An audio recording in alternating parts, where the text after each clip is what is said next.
L-elezzjoni presidenzjali tal-Istati Uniti. Elezzjoni li kull 4 snin tiġġenera interess dinji anke għaliex min jiġi elett ma jinħatarx biss President, iżda jkun il-kap kmandant tal-aktar armata qawwija fid-dinja. L-Amerika hija magħmula minn 50 stat u l-elezzjoni presidenzjali meqjusa bħala waħda indiretta. Iżda xi jfisser dan? L-ewwel nett il-kandidati fosthom Donald Trump u Hillary Clinton li lna nisimgħu jitbaqqu u joħduha kontra xulxin ma ssibhom fuq l-ebda polza tal-vot. Allura, kif jiġi magħżul il-President? F'kull stat issir l-elezzjoni fejn il-poplu jagħżel dawk magħrufa bħala l-elettori.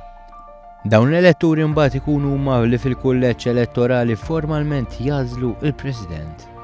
Kull stat għandu numru stabilit ta' elettori skont il-popolazzjoni f'dak l-istat partikolari.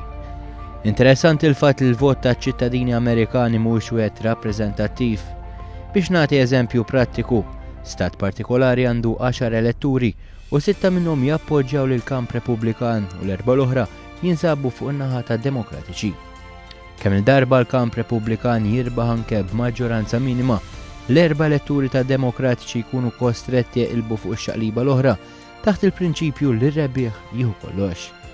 Din tista' ġib sitwazzjoni fejn min jikseb il-maġġoranza tal-elettori ma jkunx kiseb l-appoġġ nazzjonali tal-poplu. Hekk ġara fis-sena 2000 meta George W. Bush eleb lil Al Gore. Għalhekk f'kull elezzjoni jkun hemm taqtija ħarxa għal stati meqjusa bħala vitali minħabba l-ammont kbir ta' elettori li ġorru. Kollox hemm 538 elettur fil-kulleġġ li jaħtar il-President, għalhekk b'matematika sempliċi il-kandidat irid jikseb 270. Dan in-numru meqjus bħala numru maġiku huwa importanti sabiex ipoġġik fit-tmun tal-aktar pajjiż qawwi fuq wiċċ l-art. Iżda l-affarijiet jistgħu jikkumplikaw ruhom kemm il-darba elettur partikolari li ordinarjament ikun iddikjara l-appoġġ lejn kandidat jerġa' jdurlu u jappoġġja lil tan-naħa l-oħra. F'kuntest modern din qatt ma ġrat. Intant sabiex wieħed jikkontesta l-elezzjoni presidenzjali tal-inqas irid jgħoddi l-35 sena ikun ċittadin Amerikan u ilu jgħix fil-pajjiż għal dawn l-aħħar 14-il sena.